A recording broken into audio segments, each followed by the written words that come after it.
16,000 बच्चे जिन्होंने अपनी मेडिकल की पढ़ाई के लिए उज़्बेकिस्तान का सिलेक्शन किया था, काफ़ी वैलिडेट किया था, वेरीफाई किया था, हर चीज़ को जाना था। और ऐसा नहीं किसी के कहने पे जाना था, ऑफिशियल इंडियन एम्बेसी के एडवाइजरीज के मद्देनजर जाना था, जहां उन्होंने कंफर्म किया था, इंश्योर किया था कि आप आइए, आपको किसी तरह की प्रॉब्लम नहीं है। सब कुछ बहुत सही चल रहा था, लेकिन तभी 3.5 साल बाद जिस नेशनल मेडिकल कमीशन को डे 1 पे 2021 में जाग जाना चाहिए था या प्रोएक्टिव एक्शन लेना चाहिए था, अब वो जागते हैं और एक ऐसा ऑरा क्रिएट करते हैं, ऐसी एक एडवाइजरी इशू करते हैं जिससे लगता है, जिससे बच्चों को ऐसा विश्वास दिलाने की कोशिश होती है कि उज़्बेकिस्तान में सब कुछ सही नहीं है और आपको यहाँ पे एडमिशन लेने से पहले बहुत सावधानी लेने की जरूरत है, काइंड ऑफ अ वार्निंग थी। दोस्तों, इसमें क्या उन बच्चों की गलती है? नहीं, ये कंफ्यूजन है, ये एक गवर्नमेंट वर्सेस गवर्नमेंट के डिपार्टमेंट की मैं कहूंगा कंफ्यूजन है, मिसअंडरस्टैंडिंग है। जहां एक तरफ एमईए है आपकी ताशकंद में जो मिनिस्टर ऑफ एक्सटर्नल अफेयर्स के अंदर आती है, और एक तरफ आपकी नेशनल मेडिकल कमीशन जो हेल्थ मिनिस्टर के अंदर आती है, और दोनों ही कहीं ना कहीं एक दूसरे को कॉन्ट्राडिक्ट कर रहे हैं, एडवाइजरी पे दूसरी एडवाइजरी डाल रहे हैं, और एक बच्चा समझ नहीं पा रहा कि हो क्या रहा है। और कहीं ना कहीं हमारे इंडियन एजुकेशन सिस्टम का इतना मखौल सा उड़ रहा है कि लिटरली जो भी लोग इस लीडरशिप पोजीशन पे बैठे हैं उनको एनालाइज करना चाहिए कि ऐसा क्यों हो रहा है।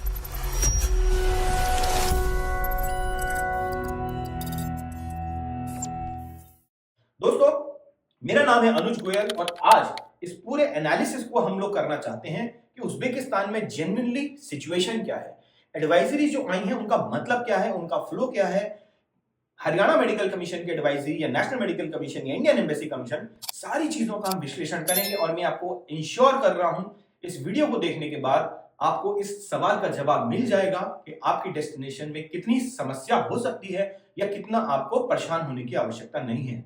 वीडियो थोड़ा लंबा हो सकता है, लेकिन इसे अगर आप एज अ स्टूडेंट भी पढ़ रहे हैं वहां पे उन 16,000 में से और आप पैनिक है, आपको ये जरूर पूरा एंड तक देखना चाहिए। आई एम श्योर इससे आपको काफी अच्छा एक इनपुट मिलेगा।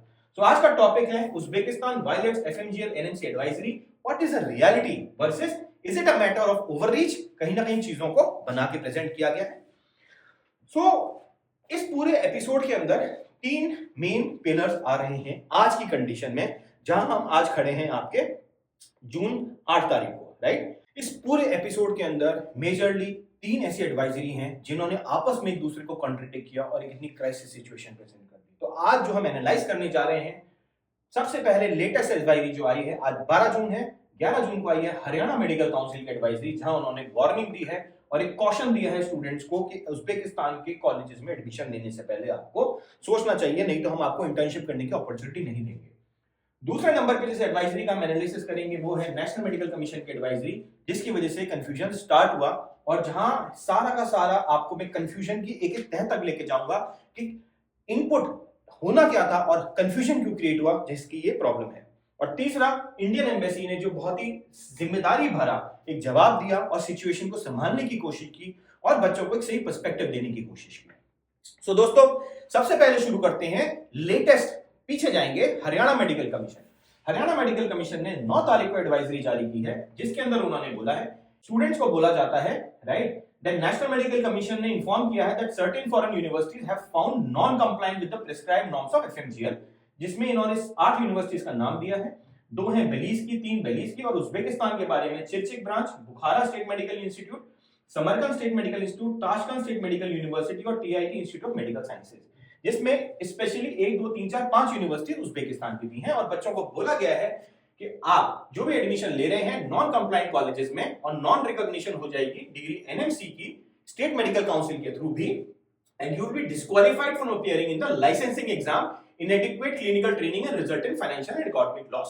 उसके बाद उन्होंने कुछ अपने पॉइंट ऑफ व्यू दिए हैं कि फ्रॉड ऑफर से बचिए, वेरीफाई करिए, रिकॉग्निशन करिए, ये सब चीजें उन्होंने बताई हैं, which is signed by doctor Mandeep Kumar Sachdeva, registrar Haryana medical commission. दोस्तों, जब ये एडवाइजरी आई उसके बाद बच्चों में बहुत ज्यादा कंफ्यूजन हो गई। बच्चों ने कहा कि अगर हम जा रहे हैं और हम हरियाणा के आज आइए, कल को राजस्थान भी देगा, कल को एमपी भी देगा, सारे स्टेट एक दूसरे को फॉलो करते हैं, क्योंकि कहीं ना कहीं वो सिर्फ एनएमसी के एडवाइजरी को, यहां तक तो बात चलो फिर भी समझ में आ रही थी कि हरियाणा मेडिकल कमीशन ने नेशनल मेडिकल कमीशन की एडवाइजरी को फॉलो किया। बट क्या ऐसा लॉजिक रहा कि हरियाणा मेडिकल कमीशन इस पूरी एडवाइजरी को एक अखबार में इश्तिहार देके छपवा रहा है, right. This is a column, this is a proper column जो पब्लिक नोटिस। कभी आपने देखा है कि एनएमसी को इतनी एडवाइजरी निकालती है और एनएमसी क्या न्यूज़पेपर में जाके अपनी एडवाइजरी छापती है कि देखो ये एडवाइजरी, कहीं ना कहीं चीजें सही डायरेक्शन में इंटरप्रेट नहीं हो रही हैं। फिर न्यूज़पेपर में भी ये पूरी की पूरी इंफॉर्मेशन आ जा रही है और हिंदी न्यूज़पेपर में भी, दैनिक जागरण में ये न्यूज़पेपर आ जा रही है। क्या ये हरियाणा मेडिकल काउंसिल का इंडिपेंडेंट डिसीजन था? और ये बात हमारी अप्रैल की थी, आज जून में ये लोग जाग रहे हैं, या इसके पीछे कुछ एक्सटर्नल फैक्टर्स थे जिन्होंने शायद कोई अपना रोल दिया हो, ऐसा अज्यूम किया जा सकता है, जो आपको अखबार देके पब्लिक अवेयरनेस कैंपेन क्रिएट करने की जरूरत पड़ गई। दोस्तों, इसके बाद बच्चों में खलबली मच गई। कुछ बच्चों ने मेल लिखी, एक मेल मेरे सामने जो बच्चों ने रेफर की है, और उन्होंने लिखा है, बहुत क्लियरली लिखा है, we seek to look forward for urgent clarification by Haryana medical commission. हम यह सबमिट करना चाहते हैं that notice appear to rely on national medical commission advisory, ठीक है, dated 1/4। However upon careful review it appears to be cautionary note. NMC ने caution दिया था कि ये प्रॉब्लम यहाँ पे हो सकती है, आपको ध्यान देने की आवश्यकता है, और आपने उस कॉशन के बेसिस पे उसको एफएमजीएल कंप्लायंस से जोड़ दिया, और आपने बोल दिया कि बच्चों को mention institution D-recognised blacklisted university ineligible for registration in India आपने इंटरप्रेट कर दिया। तो पहली बात, ये नेशनल मेडिकल कमीशन ने बोला ही नहीं था कि ये कॉलेजेस से अगर आप पढ़ोगे तो आप डिस्क्वालीफाई हो जाओगे। That was a cautionary note. यहां आपने कहीं ना कहीं ओवररीच कर लिया और ज्यादा अंडरलाइन चीजों को पढ़ लिया। In this context Haryana medical commission council notice that institution have not found non-compliant and warning of non-recognition disqualification licensing has caused significant concern, confusion and distress। ये स्टूडेंट लिख रहे हैं, स्ट्रेस हो गया बच्चों को, and we are concerned because the same notice not has not only been publicized in official website of Haryana but has been publicized advertised also through newspaper, thereby creating widespread panic among the current enrolled students। जो मैंने आपको बताया, Indian graduates from these institutions, interns and medical students, many graduates who are preparing for licensing pathway and registration process are now facing uncertainty। और हम यह submit करते हैं, please आप इस चीज को समझिए, है ना, interpret as a declaration of institution non-recognized और non-recognized compliance can have serious academic professional। इसीलिए हम चाहते हैं कि आप हमें इसमें बताइए और लीगली टेक्निकली अपने पॉइंट को जस्टिफाई करके बताइए। और जब बच्चों ने इस तरह की मेल डाली तो कहीं ना कहीं हरियाणा मेडिकल कमीशन को समझ में आया होगा कि कहीं ना कहीं कुछ आउटरीच ओवररीच हो गई, एंड फाइनली ये रिप्लाई बच्चे को आया जिसमें उन्होंने लिखा, don't worry, case can be discussed in FMG counselling committee with regard to registrar of Haryana medical commission. So दोस्तों, अब जो बच्चे परेशान हो रहे हैं स्पेशली इस नोटिस के बाद, मुझे लगता है आपको परेशान होने की आवश्यकता नहीं है, क्योंकि कहीं ना कहीं internally in their own conscious, in their own discussion, they must have realised कि चीजें सही तरीके से आउटपुट नहीं निकली हैं, और इस चीज का एनालिसिस, इस चीज का एक कंसीडरेशन यहाँ पे आपको इसमें मिल भी रहा है। दोस्तों, अब आते हैं उस अलर्ट पे जो नेशनल मेडिकल कमीशन ने जारी किया था, और ये जारी किया था 1 अप्रैल 2026 को, राइट। इसको एनालाइज करते हैं और फिर हम इसको बहुत डिटेल में एनालाइज करेंगे और आपको अपने सवाल का जवाब यही मिलने वाला है। यहां पे इन्होंने लिखा था, advisory for Indian student seeking admission in foreign institute of under graduate courses. फिर इन्होंने यहाँ पे बेसिक फ्रेमवर्क बताया, एफएमजीएल के बारे में बताया। यहाँ पे वो लिखते हैं, it has come to the notice that several Indian students continue to seek admission in private medical colleges abroad do not comply with the present regulations. Such institutions do not follow curriculum, timelines, training standard aligned with mandatory. In this regard, through alert advisory, students aspiring to pursue medical education have been cautioned against taking admission in foreign medical, unauthorized medical colleges and offshore programs operating in the violation of regulatory norms। ठीक है, और due diligence. और यहाँ पे उन्होंने फिर FMGL की conditions बताई कि duration, medium syllabus, clinical training और इंटर्नशिप पे हमें बिल्कुल एब्सोल्यूट क्लैरिटी चाहिए।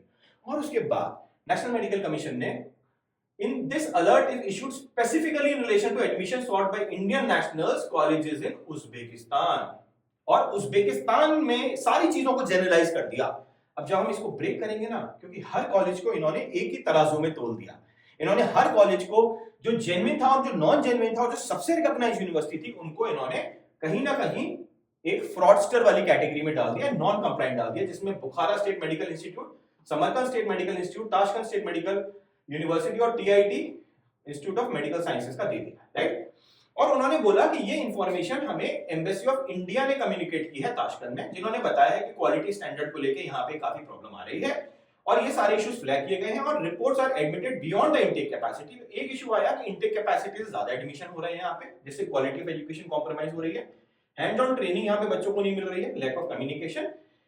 और इसके बाद उन्होंने बताया कि एफएमजीएल के रूल्स के हिसाब से कॉलेज है TIT institute of medical sciences जो ऑफशोर कैंपस चला रहा है, वो भी हमारे रेगुलेशन को फुलफिल नहीं करता, राइट।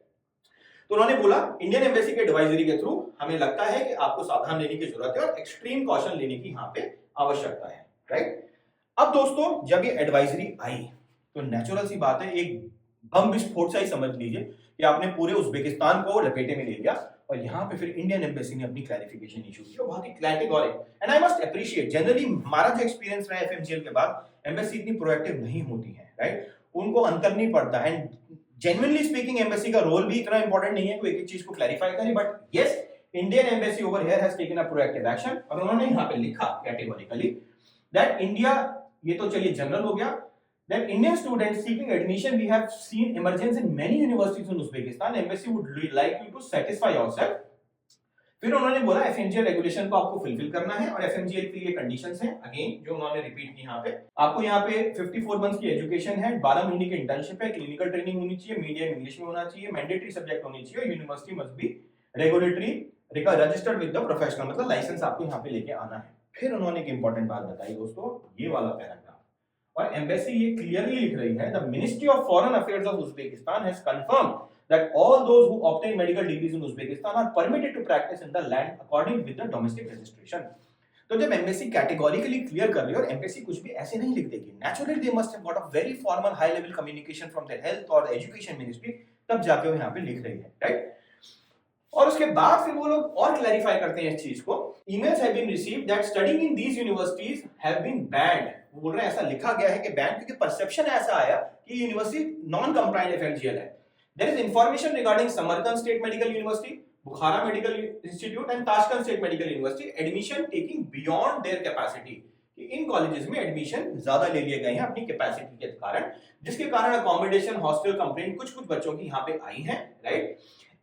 और NMC advisory dated this alert and does not tantamount to banning. तो यहाँ पे वो क्लियरली बोल रहे हैं कि ये जो एडवाइजरी एनएमसी ने इशू की है, ये सिर्फ इसको एक अलर्ट की तरह लिया जाए, इसका कोई बैनिंग से मतलब नहीं है। तो इन्होंने क्लियर कर दिया यहाँ पे, right. We are in discussion with the above university to reduce intake, जिसको लेके हम समाधान की ओर अग्रेसिव हैं, राइट। और तरमीज ब्रांच की जो उन्होंने बात की, जो ऑफशोर कैंपस वाली की, उन्होंने कहा ये जेन्युइनली एफएमजीएल के अगेंस्ट है और ये जेन्युइनली खराब है, जिसको लेके हम लोग बार बार उठा रहे थे कि आप इंडिया में आधा कैंपस चला रहे हैं और आधा उज्बेकिस्तान में चला रहे हैं, वो जेन्युइन नहीं है, right. The advisory has been issued to ensure that all Indian students receive quality education which they are paying for. Embassy is committing to protect interest of the students. तो इन्होंने इस चीज को लेके बात की, राइट। और दोस्तों इसके बाद अब आते हैं एनएमसी। देखिए बच्चे जब उज्बेकिस्तान गए थे ना, इनफैक्ट इन 2021 या 22 में जब जाने शुरू किए थे, तब भी इंडियन एम्बेसी के एडवाइजरी के मार्फत ही गए थे, राइट। और यहाँ पे भी इंडियन एम्बेसी की जो एडवाइजरी थी उसमें उन्होंने क्लियरली यहाँ पे मेंशन किया था कि Indian students are fully enrolled, ये लिखा, in accordance with the decree of the president of Uzbekistan, the duration is 6 years. Once the 5 फिर से इसको लिखते हैं, राइट। और जब बच्चे इतने सारे बाहर गए थे ना उज्बेकिस्तान, तो ऐसे ही नहीं चले गए थे, उन्होंने बकायदा इस एम्बेसी ऑफ इंडिया के एडवाइजरी को फॉलो किया था, राइट। जहां पे कि उन्होंने सारी चीजें कैटेगोरिक बताई थी कि नेशनल मेडिकल कमीशन का एफएमजीएल रेगुलेशन है, ठीक है, जिसमें बच्चों को थ्रू एडमिशन लेना है। फिर उन्होंने बताया यहाँ 5 ईयर प्रोग्राम होता था, अभी वो 6 ईयर का प्रोग्राम है, राइट। इसके अलावा उन्होंने बताया the duration of the programme is 6 year. Indian students are fully enrolled in 6 year programme. The 6 year program meets all the requirement established by National Medical Commission of India. Duration, period and practice. After completing the education program, graduates will have the right to practice in the medical college territory of Uzbekistan. तो जब ये advisory आपकी government ने दी हुई है दोस्तों, तो इसी को देख के तो बच्चा गया था, बच्चा बिलीव किस पे करता है, राइट। और अभी करंट एडवाइजरी में भी उन्होंने इस चीज को रीइंसर्ट कर दिया। The ministry of foreign affairs have confirmed that those who obtain medical degree in Uzbekistan are permitted to practice in the land of the domestic legislation. तो आई थिंक ये पूरा कंफ्यूजन जो बच्चों को है ये यहाँ पे रेस्ट कर जाता है, और क्लियरली ये एक बहुत बड़ी प्रॉब्लम है, ये बहुत बड़ा एक मेरे को लगता है प्रिजम्पशन है। और ये दो सबसे सीनियर बॉडीज जो हैं, एम्बेसी ऑफ इंडिया और नेशनल मेडिकल कमीशन, उनके बीच में एक मिसकम्युनिकेशन की एक क्लियर अप्रोच दिखाता है, जहां एक पहले एनएमसी की एडवाइजरी देती है और फिर डैमेज कंट्रोल के लिए एम्बेसी को एक एडवाइजरी इशू करनी पड़ती है, राइट। अब आप ये समझिए ये एम्बेसी ऑफ इंडिया ने क्या बोला था 2022 में, जो भी मैंने आपको दिखाया, Uzbekistan 6 year program fully satisfy NMC duration and clinical training requirement after completing graduates have the right to practice in Uzbekistan satisfying FMGL license. अब जब वो लिख रहे हैं satisfying the FMGL requirement, तो नेचुरली सी बात है जो एम्बेसी में ऑफिशियल्स बैठे हैं, I am pretty sure they are responsible and they know how to read, how to interpret clearly perspective. They are not education consultants कि अपनी सहूलियत के हिसाब से चीजों को इंटरप्रेट करने की कोशिश करेंगे. और आज 3.5 साल बाद एनएमसी कहती है many of the criteria laid under FMGL are not being fulfilled. Indian students are advised to extreme caution, NMC alert, right? तो ये एक बहुत बड़ी डाइकोटोमी है, ये बहुत बड़ा कंफ्यूजन है दोस्तों. और अब यहाँ पे आते हैं एक्चुअल एनएमसी की जो एडवाइजरी थी उसमें कंफ्यूजन किन किन पॉइंट्स पे था और कहाँ गलत था. शायद उन लोगों को भी समझना चाहिए कि जब आप एक इतनी इंपॉर्टेंट एडवाइजरी देते हैं जो इतने सारे बच्चों के करियर और माइंडसेट को इफेक्ट करती है, you have to be very careful while you are writing, right. पहला उन्होंने रेज किया ओवर कैपेसिटी एडमिशन की, उन्होंने यहाँ पे बात की, ठीक है. और अकोमोडेशन के कारण कुछ बच्चे जो ज्यादा चले गए हैं इन 3 कॉलेज में, समरकंद, बुखारा, वहां पे बच्चों को तकलीफ हुई है क्योंकि हॉस्टल्स की प्रॉब्लम थी, राइट. ये जो प्रॉब्लम है ना दोस्तों, ये एडमिनिस्ट्रेटिव और एक लॉजिस्टिकल इशू है, right. This is not clearly an FMGL violation. FMGL is nothing to do with this, right. So infrastructure failure can not be a FMGL breach. अब आपने जब एक पूरा नोटिस निकाल दिया और उसमें इन दोनों जो यहाँ की सबसे बड़ी यूनिवर्सिटियां हैं जहां ऑलमोस्ट 100 से ज्यादा कंट्रीज के बच्चे पढ़ते हैं, these are globally world recognised universities, how can you do that, right. Second point, one education consultancy जिसमें नाम लिया था, आप एडवाइजरी में पढ़ लीजिए, मैं किसी का नाम नहीं देना चाहूंगा पर्सनली यहाँ पे, उसने बुखारा में कहीं ना कहीं कुछ गलत काम किया होगा या फीस सबमिशन नहीं किया, जो भी किया XYZ, right. Third party agent था, ठीक है. पहली बात तो बुखारा स्टेट मेडिकल यूनिवर्सिटी है ना, वो कह रहे हैं एफएमजीएल कंप्लाइंट नहीं है, राइट. अगर कोई एजेंट गलती करता है या किसी एक कॉलेज में 85 एजेंट काम करते हैं, तो एक एजेंट के गलत के कारण जो एम्बेसी के नोटिस में गया, उन्होंने एक अलर्ट इशू किया कि ध्यान रखिएगा आप पूरी यूनिवर्सिटी को टेंटामाउंट नहीं कर सकते. आप ये नहीं कह सकते कल को दिल्ली यूनिवर्सिटी के लिए लोग काम करते हैं या किसी पर्टिकुलर आईपी यूनिवर्सिटी के लिए काम करते हैं तो पूरी आईपी यूनिवर्सिटी फ्रॉड हो जाएगी क्योंकि किसी एक एजेंट ने उनके लिए गलत काम किया, राइट. तो again this is a misrepresentation. Agent fault can not be university fault, right. तीसरा पॉइंट वो बोलते हैं इंग्लिश मीडियम का कोर्सेज कई कॉलेजों में फॉलो नहीं हो रहा, not followed in some new private colleges, right. अब आपने न्यू प्राइवेट कॉलेजेस का तो नाम लिखा नहीं, जहां आपको फैक्ट फाइंडिंग और ऑब्जेक्टिविटी की जरूरत थी. आपने उन्हीं 4 बड़े यूनिवर्सिटीज के साथ ये वाला प्रिस्क्रिप्शन बीट लगा दिया, राइट. तो बच्चे का क्या इंप्रेशन जाएगा कि यहाँ पे इंग्लिश मीडियम में पढ़ाई नहीं हो रही है. आइडियली आपको अलग अलग एडवाइजरी इशू करनी चाहिए थी. ये वाली एडवाइजरी अलग इशू था और ये वाली एडवाइजरी अलग इशू थी, right. This is a valid FMGL concern, but you should specify the colleges, and it is limited to some colleges, right? And NMC ने बोल दिया कि ये तो सारे उज्बेकिस्तान के कॉलेजों में है क्योंकि एडवाइजरी कंप्लीट उज्बेकिस्तान के लिए थी, right? This is partially valid, right issue with wrong scope. चौथा जो इशू NMC ने कंफ्यूजन क्रिएट किया, वो कंफ्यूजन नहीं बोलूंगा, मुझे लगता है वो एक लौता सही पॉइंट है जो यहाँ पे रेज किया गया, बट अगेन इनके साथ इसको रेज नहीं करना चाहिए था, which is टीआईटी ब्रांच का जो ऑफशोर कैंपस था तरमेज का, which is एफएमजीएल वायलेशन, क्योंकि 54 मंथ आपकी पढ़ाई एक ही कॉलेज में करनी है. You can't do 1 studies in Tashkent and 1 study in तरमेज और 1 study in India, which is FMGL violation. सिर्फ यही एक जेन्युइन कंसर्न था. पांचवा पॉइंट था Tashkent, Samarkand, Bukhara, which are the government universities, और आपने इस पूरी एडवाइजरी में एक एजुकेशन कंसल्टेंसी के साथ या एक ऑफशोर कैंपस जो कोई छोटा सा कॉलेज है बैंगलोर में जिसके साथ चल रहा है, आपने पूरा का पूरा kind of I'll say mix up कर दिया सारी चीजें, right? And these 3 universities are international universities. अगर आप FMG का रिकॉर्ड भी उठा के देखेंगे, 2025 का मैंने एनालाइज किया था पिछले वीडियो में, फरगाना का 60% प्लस था, समरकंद का 50 है, बुखारा का 50 है. How are they delivering such good FMGL results? Okay, so this is false equivalence as they are world ranked highest FMG result, prestigious established universities, right? But NMC ने क्या कर दिया, इनको नॉन कंप्लाइंट FMGL कर दिया, which is again technically very very wrong, right? So this is wrong. And yes, finally advisory क्या बोलती है, एडवाइजरी टाइटल उज्बेकिस्तान, पूरा उज्बेकिस्तान को क्लासिफाई कर दिया. पैरा 2 बोलता है प्राइवेट कॉलेजेस, राइट, और पैरा 4 में आपने गवर्नमेंट कॉलेजेस का नाम दे दिया. तो कहीं ना कहीं एडवाइजरी सेल्फ कॉन्ट्राडिक्टरी और हाइपोक्रेसी में भरी हुई है, right. Poor framing, internal contradiction जो एनएमसी का कई बार नजर आता है. कितनी बार उनके एडवाइजरी जब आती हैं और हम जब उनको करेक्शन करके भेजते हैं, मेल अपडेट करते हैं, वो कहते हैं हाँ यार ये तो गलती हो गई. I think they need to have more informed people, they need to have more sound and technical people who have right framework of mind, जो कहीं ना कहीं अपनी एडवाइजरीज को 4 बार पढ़ें और ये समझें इससे इम्पैक्ट क्या पड़ता है, राइट. दिस इज रॉन्ग क्योंकि एनएमसी ने पूरी कंट्री को ही गलत लाइमलाइट में प्रिवेंट कर दिया और ये सेल्फ कॉन्ट्राडिक्टरी एडवाइजरी है. So out of these 6 issues only 1 issue was pertinent, जिसके कारण आपने सारे के सारे सिस्टम को, एजुकेशन सिस्टम को गड़बड़ कर दिया और आपने फ्रॉड बोल दिया। तो दोस्तों यहाँ पे कुछ क्वेश्चंस आते हैं हमारे, राइट, कुछ क्वेश्चंस आते हैं जो बहुत इंपॉर्टेंट है जानना हर बच्चे के लिए। क्या कोई कोऑर्डिनेशन नहीं है एनईओ और आपके एनएमसी के बीच में, एम्बेसी के बीच में या हेल्थ मिनिस्ट्री के बीच में? एम्बेसी काम करती है मिनिस्ट्री ऑफ एक्सटर्नल अफेयर्स में, एनएमसी करती है मिनिस्ट्री ऑफ हेल्थ में, दोनों गवर्नमेंट बॉडी है। एम्बेसी कहती है कि भाई सब सही है, 2022 में भी आपने बोला, अभी 2026 में भी बोला। एनएमसी कहती है भाई नॉन कंप्लायंट है कॉलेजेस। भाई क्या है ये?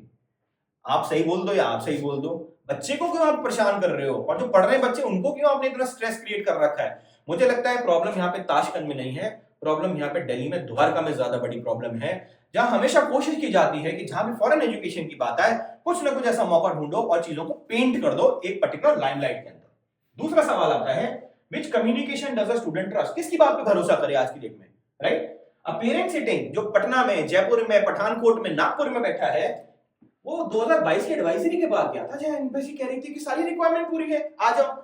एम्बेसी से ऊपर वो किसको ट्रस्ट करेगा? और कोई है नहीं उस पर ट्रस्ट करने के लिए। They are the guardians of Indian students, है ना? और फिर 2026 में भी उन्होंने बोल दिया, राइट? और अब आप बोल रहे हो नहीं फुलफिल होगी, तो यहाँ कहीं ना कहीं आपको एक सिंक में आने की जरूरत है। और क्वेश्चन 3, अगर दोनों अलग अलग भाषा बोलते हैं तो क्रेडिबिलिटी हमारे देश की कहां जाएगी? आज मखौल उड़ जाता है इन सब हरकतों से, इन सब बातों से। आज पूरा सिस्टम, पूरी दुनिया की कंट्रीज आपको देखते हैं कि यार ये क्या क्या इमेच्योरिटी है आपकी, राइट? जहां आप ही एक दूसरे को कॉन्ट्राडिक्ट कर रहे हो, आप ही एक दूसरे से कम्युनिकेट नहीं कर रहे, राइट? कोई joint, so it is very clear, right? Consistency होनी चाहिए, दोनों गवर्नमेंट के आर्म्स है, कोई एक्सप्लेनेशन फालतू का नहीं, करेक्शन दो, जॉइंट क्लैरिफिकेशन दो, student is left in a complete vacuum. मैं आपको सही बताता हूं, मेरे पास कम से कम नहीं तो कल 10-15 बच्चों का कॉल आया, स्पेशली हरियाणा वालों का, क्योंकि ये हरियाणा की एम्बेसी की एडवाइजरी आई थी, राइट? दे वर कंफ्यूज कि सर हमारा बच्चा सेकंड ईयर में पढ़ रहा है, कि हम उसे वापस बुला लें? हमारा बच्चा थर्ड ईयर में पढ़ रहा है, उसका करियर खराब हो गया। मैंने कहा कुछ नहीं, आप रुकिए। सो फाइनली हमारी कुछ डिमांड है बच्चों की, हम सिर्फ उसको रिप्रेजेंट कर रहे हैं। प्लीज देखिए, हो सकता है ये वीडियो थोड़ा सा हार्श हो जाए, हमारा कोई इंटरेस्ट नहीं है किसी भी बॉडी को क्रिटिसाइज करने का। प्लीज हम हम्बली आपसे रिक्वेस्ट करते हैं, इसको आप इंटेंट समझिएगा, क्योंकि ये बच्चों का पेन है और हम सिर्फ उसको रिफ्लेक्ट करने की कोशिश कर रहे हैं, right? So not on Uzbekistan, the system is failing actually, right? NMC did not protect students. कुछ प्रोटेक्शन, कोई पॉजिटिव एडवाइजरी तो आप देते नहीं। अगर आपको जेन्युइन एडवाइजरी देनी है तो तरीके से दीजिए, ऑब्जेक्टिविटी के साथ दीजिए, एनालाइज करिए, अपनी टीम को बोलिए कि हमारे कॉलेजेस को देखे, एनालाइज करें। एफएमजीएल पे खुद एक इशू बताओ ना, आपकी जिम्मेदारी बन के बताना कि कौन से कंट्रीज एफएमजीएल फुलफिल करते हैं। आप क्यों एक्सपेक्ट करते हो एक 12वीं के बच्चे से कि एफएमजीएल पढ़े, फिर जीएमसी मेडिकल एक्ट पढ़े, और फिर उसके इंटरप्रिटेशंस पढ़े, और फिर हाई कोर्ट के पिटीशंस पढ़े, 600 पेज के आइडिएशंस पढ़े? This is very wrong, right? Two arms of the same body cannot afford to speak two different languages when 16,000 students' careers are at stake. क्या करना चाहिए? एनईए, एनएमसी को जॉइंट स्टेटमेंट देना चाहिए जहां आपकी एक कंबाइंड वॉइस हो, कंबाइंड क्लैरिटी हो। उज्बेकिस्तान गवर्नमेंट को भी कुछ करना चाहिए, क्योंकि देखिए एनएमसी अपनी जगह जो हुआ सो हुआ, लेकिन कहीं ना कहीं कॉमर्शियलाइजेशन ऑफ एजुकेशन तो हो रहा है, राइट? जो ओवर एडमिशन की बात थी, कहीं ना कहीं डेफिनेटली वो गलत थी। अगर समरकंद और बुखारा ने ओवर एडमिशन दिए, they should not have done it, क्योंकि उससे क्वालिटी पे तो इंपैक्ट आएगा ही आएगा, राइट? और उज्बेकिस्तान की गवर्नमेंट को सीट इनटेक फिक्स कर देनी चाहिए और बता देनी चाहिए इस कॉलेज में इतने एडमिशन होंगे, पब्लिक डोमेन में हॉस्टल्स का ऑडिट करना चाहिए और ऑफशोर मॉडल्स को कंप्लीटली बैन कर देना चाहिए। उज्बेकिस्तान की गवर्नमेंट को भी समझना चाहिए, इतने मशरूम होकर जो कॉलेजेस खुल गए हैं ना, कल को 2 कॉलेज भी अगर बंद हो जाते हैं, रैंडमली बंद हो जाते हैं, सब किर्गिस्तान के केस में देखा कितना बदनामी होती है कंट्री की। It's for their stakeholders to see how to manage and regulate their education. A positive verified list of compliant colleges must replace the blanket country level panic. Student enrolled in compliant university must be publicly reassured in writing, right? So problem यहाँ Uzbekistan की नहीं है कि Uzbekistan सही है या गलत है, राइट? प्रॉब्लम इज कि कोई भी इस सिचुएशन को वॉच नहीं कर रहा और कोई भी इस सिचुएशन में बच्चों को रास्ता नहीं दिखा रहा। आपसे परेशान कर रहे हो, आपसे पैनिक क्रिएट कर रहे हो, स्ट्रेस क्रिएट कर रहे हो, अब पॉजिटिव डायमेंशन में उनको रास्ता नहीं दिखा रहे। So final हमारी रिक्वेस्ट यही है, being a regulator for the students, by the students, of the students, please आप रेगुलेट करिए, आप कोऑर्डिनेट करिए और बच्चे को प्रोटेक्ट करिए। उसे आप अनचाहे, अनवेरिफाइड एक ऐसे सिनेरियो में मत डाल दीजिए जब बच्चा परेशान हो। बच्चा परेशान होगा, कहीं ना कहीं हमारे देश की स्पिरिट परेशान होती है, right? And that is only the way forward. So दोस्तों, ये एक एनालिसिस था हमारा टीम गेट माई यूनिवर्सिटी का आपको बताने का। आई एम श्योर आपको कुछ कुछ अपनी चीजें समझ में आई होंगी। आप घबराइए मत और बिल्कुल पैनिक लेने की जरूरत नहीं है। कहीं ना कहीं एडवाइजरी में कंफ्यूजन था और बहुत जल्दी मैं आपको अश्योर कर रहा हूं इस पे री करेक्शन और री एडवाइजरीज आने वाली हैं। हमारे इंटरनल सोर्सेज, हमारी जानकारी ने बताया है कि चीजों को कहीं ना कहीं रियलिटी चेक हो रही है और बच्चों को कहीं भी किसी तरह से घबराने की जरूरत नहीं है। अपनी पढ़ाई पे फोकस करिए। कोई भी आपका फर्दर डाउट हो कमेंट में डाल के पूछ सकते हैं, हमें कॉल कर सकते हैं। कोशिश हमारी यही रहती है कि आपको जितना हम एब्सोल्यूट सच और एब्सोल्यूट ग्राउंड लेवल इंफॉर्मेशन दे सके होते हैं। अच्छा लगा हो तो अपने दोस्तों से सब्सक्राइब कीजिएगा और बिल्कुल पैनिक और स्ट्रेस लेने की जरूरत नहीं है, सिर्फ अपनी पढ़ाई पे फोकस करिए। Thank you very much.